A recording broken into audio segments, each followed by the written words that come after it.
राष्ट्रपति रामनाथ कोविंद आज अपने 2 दिवसीय दौरे पर कानपुर पहुंचे। यहां उन्होंने छत्रपति शाहू महाराज विश्वविद्यालय में पूर्व छात्रों के सम्मेलन में हिस्सा लिया। राष्ट्रपति की राज्यपाल आनंदीबेन पटेल, उप मुख्यमंत्री डॉक्टर दिनेश शर्मा ने चकेरी एयरपोर्ट पर अगवानी की।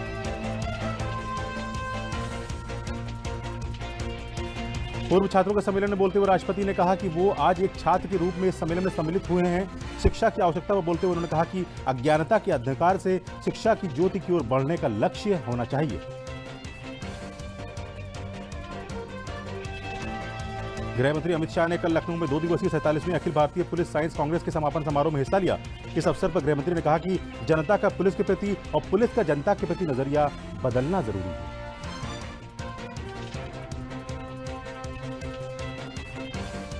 मुख्यमंत्री योगी आदित्यनाथ ने कहा कि उनकी सरकार ने प्रदेश की कानून व्यवस्था सुधारने में पुलिस की प्रभावी भूमिका के मद्देनजर अपराध और अपराधियों के प्रति जीरो टॉलरेंस की नीति अपनाई। उन्होंने कहा कि पुलिस कर्मियों की बेहतरी के लिए सरकार ने कई कदम उठाए।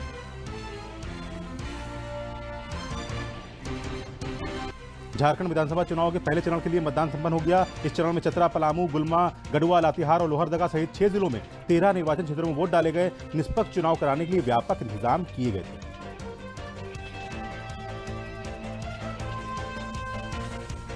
झारखंड में आज हुए आम चुनाव के मतदान को लेकर सीमावर्ती राज्यों की सीमाओं पर कड़ी चौकसी बरती गई। सोनभद्र से लगने वाली विडम्बगंज और दुद्दी की सीमाओं को सील कर आने जाने वालों की गहन निगरानी की गई।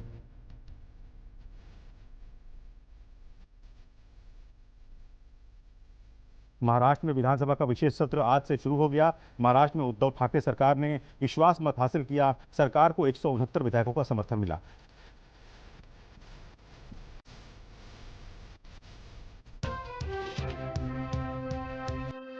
भारत के 3 दिवसीय दौरे पर आए श्रीलंका के राष्ट्रपति गोटाबाया राजपक्ष ने शुक्रवार को प्रधानमंत्री नरेंद्र मोदी से वार्ता की। इस मुलाकात में आतंकवाद, व्यापार समेत विभिन्न द्विपक्षीय और अंतर्राष्ट्रीय मामलों पर चर्चा हुई।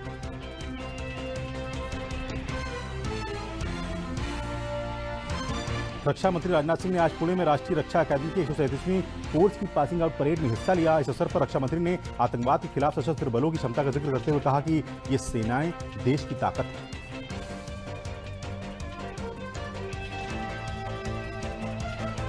केंद्रीय श्रम और रोजगार मंत्री शशिकांत कुमार ने 30 नवंबर से 6 दिसंबर तक चलने वाले पेंशन सप्ताह की शुरुआत की। इस वित्तीय वर्ष में 1 करोड़ असंगठित कामगारों और 50 लाख व्यापारियों और स्वरोजगारियों को पेंशन योजना के दायरे में लाने का लक्ष्य है। मुख्यमंत्री योगी आदित्यनाथ ने पश्चिमी उत्तर प्रदेश के आंधी तूफान तथा अतिवृष्टि से प्रभावित लोगों को अविलंब राहत पहुंचाने के निर्देश दिए। उन्होंने कहा कि अधिकारी नुकसान का आकलन कर प्रभावितों को तत्काल मुआवजा प्रदान करें।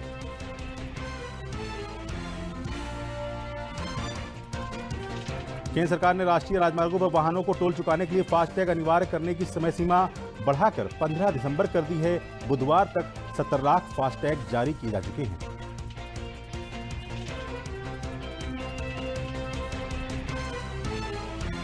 भारत सरकार की खेलो इंडिया फिट इंडिया मूवमेंट के तहत जालौन जिला प्रशासन द्वारा खेलो जालौन प्रतियोगिता चलाई जा रही है। इसके तहत जालौन के मुख्यालय उरई में राष्ट्रीय स्तर की 2 दिवसीय वॉलीबॉल प्रतियोगिता का आयोजन किया गया।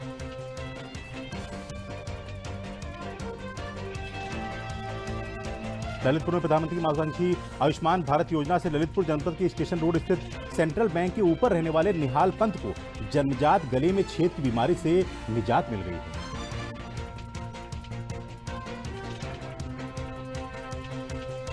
अयोध्या के श्रम विभाग के परिसर में नेकी की दीवार बनाई गई है, जिस पर जरूरतमंद गरीबों के लिए कपड़े टांगे गए हैं। साथ ही अधिकारियों और व्यापारियों से अपील की गई है, जो कपड़े उनके घरों में प्रयोग में ना आते हों वो इस नेकी की दीवार पर टांग दें, जिससे गरीबों को मदद मिल सके।